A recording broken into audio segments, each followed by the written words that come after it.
La nueva inteligencia artificial permite crear imágenes falsas de niñas desnudas, como ha ocurrido hace unos días en Almendralejo, un pueblo de Extremadura.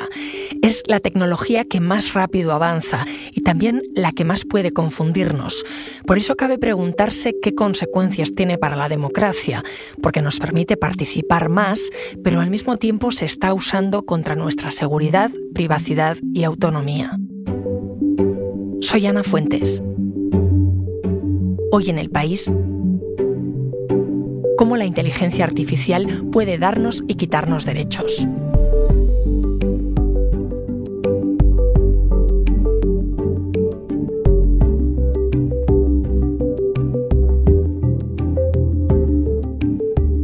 Hola Andrés. Hola Ana. Andrés Ortega es escritor y periodista. Antes de nada, quería comentar contigo lo que ha ocurrido estos días en Almendralejo, en un pueblo de 30.000 habitantes en Extremadura. Allí al menos 20 niñas y adolescentes han sido víctimas de desnudos falsos que se han creado con inteligencia artificial. Este tipo de delitos nunca han sido tan accesibles. Bueno, es que es lo que está pasando, que este tipo de deepfake, tanto en vídeos como en voces, como en textos y otros aspectos que están saliendo por ahí, son ahora mucho más fáciles de hacer con la inteligencia artificial, la generativa y la no generativa, y lo serán aún más con su desarrollo. Yo creo que no hace falta ser un experto informático para crear esto, para hacer esto, ¿no?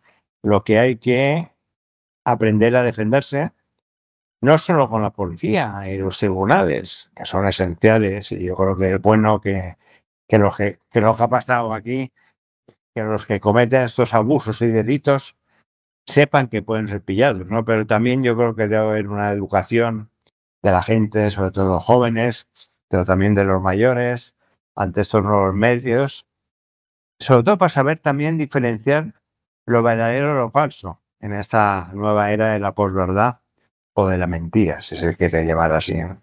Hace unos días tú publicaste un artículo en el suplemento Ideas del País en el que planteabas los retos a los que se enfrentan las democracias con la inteligencia artificial.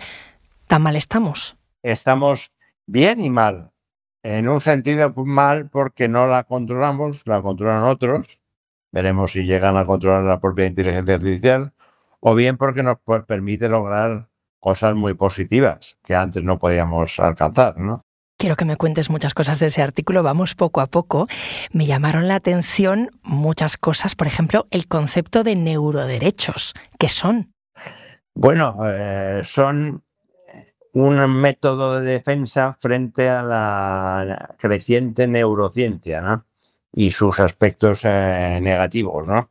Es decir, es una idea que ha lanzado un español, que se llama Rafael Yuste, con una fundación que se llama Neuro Rights Foundations, que propone una carta de neuroderechos que se sume a la Carta de Derechos Humanos, ¿no? Y en lo que se refiere a nuestro tema, es decir, la democracia, pues propone derechos que protejan la democracia, que garanticen el libre albedrío frente a manipulaciones externas, para que todos tengamos el control sobre lo que nuestras decisiones y lo que pensamos, ¿no? Porque yo creo que ya recibimos demasiados inputs de comerciantes, políticos y otros que nos intentan manipular la manera como pensamos. ¿Y por qué son tan necesarios los neuroderechos? ¿Por qué tenemos que protegernos tanto? Porque estamos ante una nueva capacidad de control y nueva capacidad de manipulación, ¿no? Se está produciendo una simbiosis de tres cosas. Una es la IA, la inteligencia artificial generativa, de la que tanto hablamos y empezamos a usar, como el chat GPT, el BART de Google. Los progresos en la ciencia y las redes sociales, que no es solo el estudio, sino la manipulación, cómo manipular a través de redes sociales, y los progresos en la neurociencia, que hablamos antes, ¿no?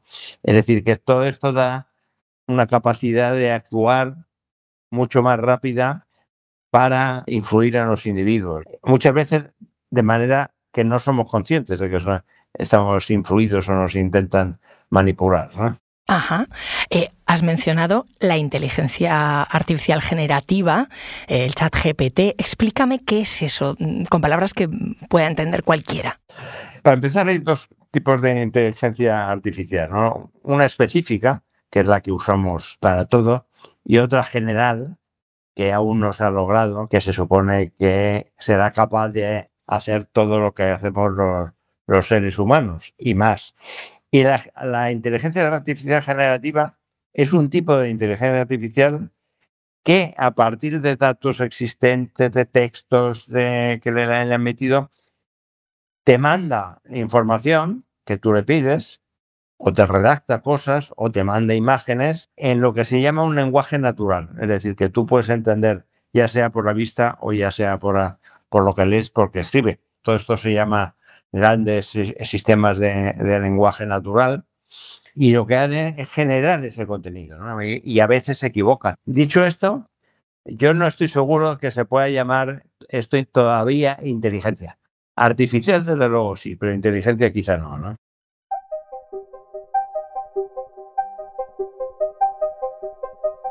Hay una derivada importante en las aulas. Hemos visto los primeros efectos con profesores desbordados por alumnos que presentan ya trabajos hechos por una inteligencia artificial, por ese ChatGPT. Pero tú hablabas de cómo afecta directamente la inteligencia artificial a los pilares de la democracia. ¿Hay algún momento en el que esas consecuencias se vean claramente? Bueno, en la inteligencia artificial generativa todavía no, pero ya se han producido manipulaciones a través del uso de inteligencia artificial, grandes datos. Si recordamos, está el caso de Cambridge Analytica. Cambridge Analytica specialized in disinformation, spreading rumors, compromat and propaganda. Este que escuchamos es el exdirector de investigación de Cambridge Analytica, Christopher Wylie.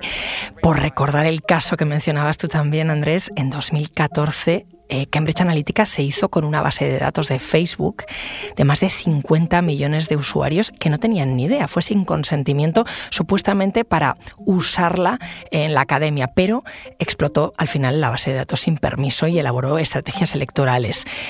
Entre esas estrategias prestó sus servicios a la candidatura de Donald Trump, que el 8 de noviembre ganó la presidencia a la demócrata Hillary Clinton. Sí, eso es lo que decía, que ahí vemos la combinación de lo que era entonces la ciencia de redes y las bases de datos, la inteligencia artificial a través de datos personales que no habíamos cedido, ¿no? Pero como decía, ahora hay nuevos tipos de redes sociales, ¿no? Que van por imágenes, que de repente hay muchas vídeos fake, es decir, vemos a Trump de manera falsa, o vemos a Biden decir cosas que no ha dicho con su propia voz, ¿no? Y yo creo que para mucha gente va a ser, ya lo es, pero va a ser mucho más difícil o casi imposible diferenciar entre lo que es verdad y lo que es mentira o fake o falso, ¿no? Claro, al final hablamos de influir, pero claramente esto es manipulación. Sí, desde luego. Y como dice un investigador que cito, que además conozco bastante, Manuel Cebrián, que trabaja en la Universidad de Carlos III y ha trabajado mucho en esto en otros países, esta confluencia o esta simbiosis de la inteligencia artificial generativa y las nuevas redes y la nueva ciencia de redes puede producir nuevas formas de manipulación de todo tipo, no solo políticos, sino también societal, de consumo. La capacidad de la inteligencia artificial para adaptarse, aprender y crear va a poder utilizarse para socavar la privacidad, la autonomía de cada uno y la seguridad, ¿no? En los últimos meses lo hemos visto, se han perfeccionado muchísimo. Se puede dar información directamente que es mentira y al mismo tiempo es muy convincente. Antes hablabas de Donald Trump y estoy pensando en cuando saltó esa noticia falsa en marzo de que el expresidente había sido arrestado y para adornar esa falsa noticia se usaron imágenes creadas por una inteligencia artificial. Se mostraba a Trump con esposas, incluso peleando con la policía para evitar que lo arrestaran. Durante unas horas esas fotos estuvieron circulando por redes. ¿Qué papel desempeñan las redes, Andrés? Bueno, ese tipo de cosas lo vimos aquí hace un par de años con un anuncio de Lola Flores para una cerveza que se veía a la cantante mucho más joven y parecía real, ¿no? Pero con las redes sociales yo creo que tienen un papel positivo, ¿eh? Ya acercan a la gente, aunque las aleje físicamente, pero también generan más capacidad de desinformación, ¿eh? Y además una desinformación que puede resultar muy convincente. Y hay que acordarse de que el que empezó con esto del uso de las redes sociales en campañas políticas fue Obama en 2008, ¿no? Que él las seguía, influía y estaba convencido a través de eso que iba a ganar cuando las encuestas decían que iba a perder.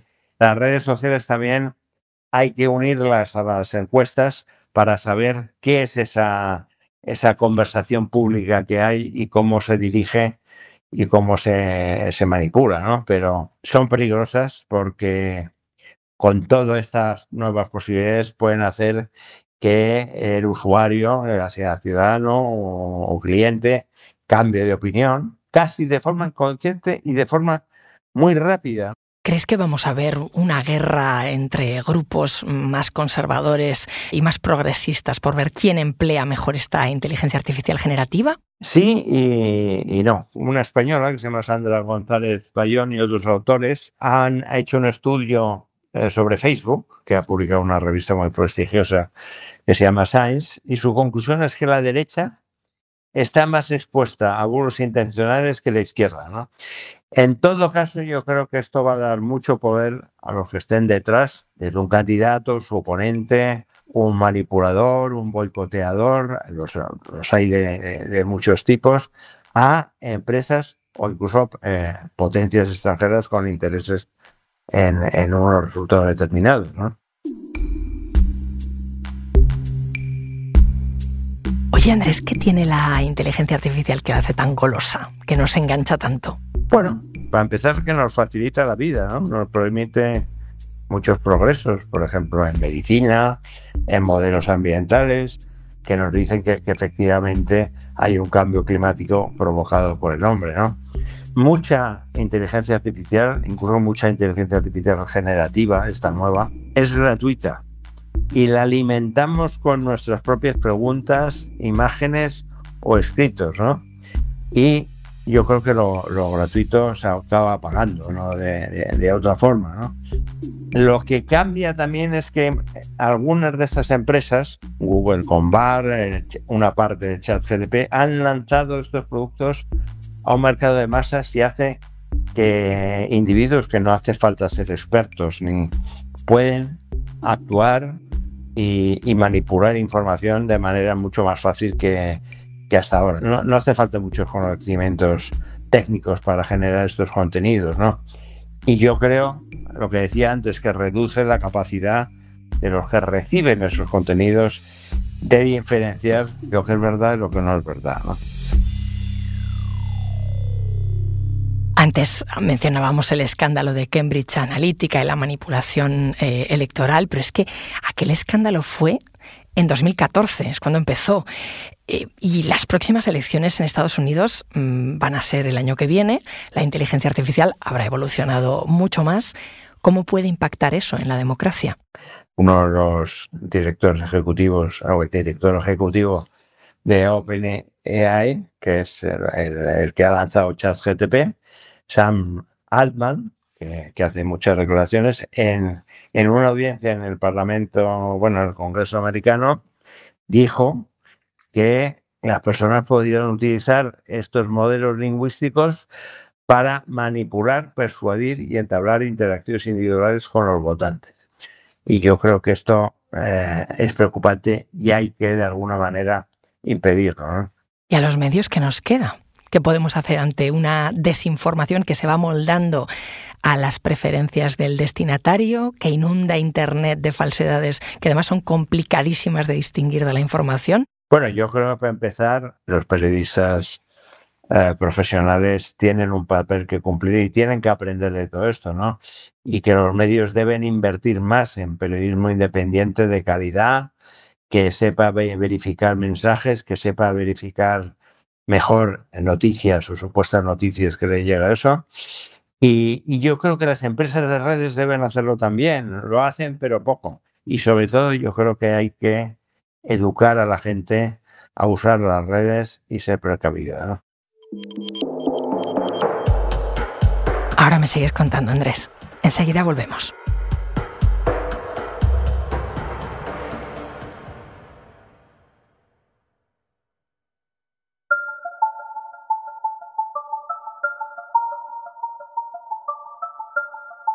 Con todo lo que planteas, la inteligencia artificial se puede convertir en una herramienta de control ciudadano casi perfecta. Oye, esto para las dictaduras es un caramelo. Pues sí, y precisamente China es de las que está más avanzada en estas tecnologías, ¿no? Y sobre todo esta simbiosis entre la inteligencia artificial, las redes y la neurociencia, ¿no? Pero no es solo las dictaduras, ¿no? Breaking news this evening is the identity of the man who sent the Obama administration into defend and explain mode this week. His name is Edward Snowden. He's an American former CIA employee and computer technician. No nos olvidemos de las revelaciones del analista de la CIA, Edward Snowden, hace unos años, al que debemos la filtración sobre el control de los servicios de inteligencia de Estados Unidos de muchos ciudadanos e incluso de muchos políticos extranjeros también, ¿no? Además de las propias empresas tech, ¿no? Claro, yo hace unos años escribí que Google era lo más parecido a Dios porque era el que más sabía sobre nosotros, ¿no? Aunque yo creo que entonces no sabía que lo sabía. Ahora lo sabe cada vez más, o por lo menos su inteligencia artificial lo sabe, ¿no? Y yo creo que esto está impulsando lo que se llama un nuevo autoritarismo digital que está en las dictaduras, pero que también se puede instalar en las democracias, ¿no?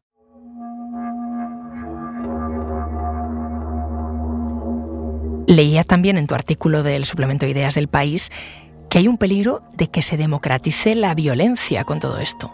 Sí, la expresión de democratizar la violencia la usan dos autores, dos analistas, Marcus Anderjung y Paul Scharre. Hay ejemplos ya bastante concretos que no son de precisamente de dictadura, ¿no? Y que puede llevar a pensar que la inteligencia artificial puede separar en vez de unir. En la India, por ejemplo, hay nuevos chatbots, estos sistemas automáticos que lanzan información o lanzan opiniones que fomentan la intolerancia religiosa, en este caso de los hindúes contra los musulmanes, y fomentan el extremismo. Hay que pensar que todo esto va a permitir también la fabricación de armas biológicas y químicas por parte de individuos y grupos con escasos conocimientos, ¿no? De nuevo, esto democratiza también esta capacidad, ¿no? Hace años había programas, y los hay, por los que se puede imprimir una pistola en casa en una impresora 3D, incluso fabricar también balas, ¿no? Estas posibilidades yo creo que van ahora mucho más allá. Podemos contemplar que haya, por ejemplo, un terrorismo que podríamos llamar terrorismo generativo, ¿no? La inteligencia artificial puede generar catástrofes y algunos están avisando de eso. Y no solo impedirlas, que era para lo que se suponía que nació, para ayudar a los humanos, ¿eh? Pues suena a distopía, la serie Black Mirror, tecnología al servicio de lo terrorífico. ¿Todo en la inteligencia artificial va a ser malo para la democracia en últimos términos? No, desde luego que no. Yo creo que las redes sociales fomentan la polarización, pero la polarización está ya en nuestras sociedades por otras razones, ¿no? Y la televisión sigue siendo determinante, ¿no? Pero yo creo también de que la inteligencia artificial, las nuevas comunicaciones abren nuevas posibilidades para la democracia, ¿no? No hay más que ver cómo en algunos golpes de Estado lo primero que hace el golpista es cortar Internet, será por algo, ¿no? Yo creo que con la generativa todavía más, ¿no? Y no todo tiene que ser negativo para la democracia, ¿no? Puede forzar que haya nuevas transparencias, mayores controles de las administraciones públicas o incluso de las empresas privadas, y puede permitir nuevos tipos de participación ciudadana, ¿no? Hay un centro en Barcelona, que es el European Institute of Science in Management, que está intentando poner en marcha un equipo internacional de politólogos, físicos, matemáticos, para ver cómo se utiliza la nueva matemática, la matemática cuántica, de la mecánica cuántica, para reforzar la participación de los ciudadanos, ya no solo a la hora de votar por alguien que va a decidir por ellos, ¿no?, sino para decidir ellos mismos, por ejemplo, en las prioridades de gasto del presupuesto de un ayuntamiento, ¿no? Yo creo que esto va a ser importante y nos va a traer nuevas posibilidades, o sea que no todo es negativo, ¿no? Se habla también mucho de regular la inteligencia artificial. ¿Va a ser esa la solución? ¿Leyes? No sé si es la solución, pero desde luego las propias empresas o los empresarios se lo están fomentando, lo están pidiendo, que les regulen. Lo que pasa es que ellos lo piden para participar en esa regulación y que la regulación sea la que ellos quieren y no la que los impongan. Pero la Unión Europea está intentando regular, hay muchas instituciones y investigadores que están proponiendo ese tipo de regulación. No va a ser la solución, pero sí va a ser parte de la solución. ¿Y a las personas? ¿Qué margen nos va a quedar? ¿Qué grado de privacidad nos va a quedar? Bueno, yo creo que la privacidad es cosa del pasado, ¿no? Y que es algo que habrá durado muy poco en la historia del ser humano. La privacidad es una cosa que se inventa relativamente recientemente, ¿no? Pero quizá volvería al inicio de esta charla, lo de los neuroderechos, porque parece que los datos cerebrales pueden quedar como uno de los últimos baluartes de la privacidad, ¿no?, de la libertad en la vida moderna, ¿no? George Orwell, en 1984, habló de una figura que llamaba crimental, ¿no? Es decir, yo creo que hay que preservar no solo la libertad de expresión, sino la libertad de pensar libremente, ¿no? Andrés, gracias. Gracias a ti.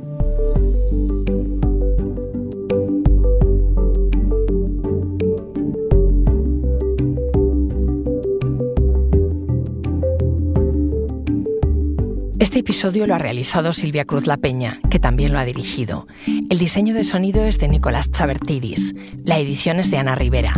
Yo soy Ana Fuentes y esto ha sido Hoy en el País. Mañana volvemos con más historias. Gracias por escuchar.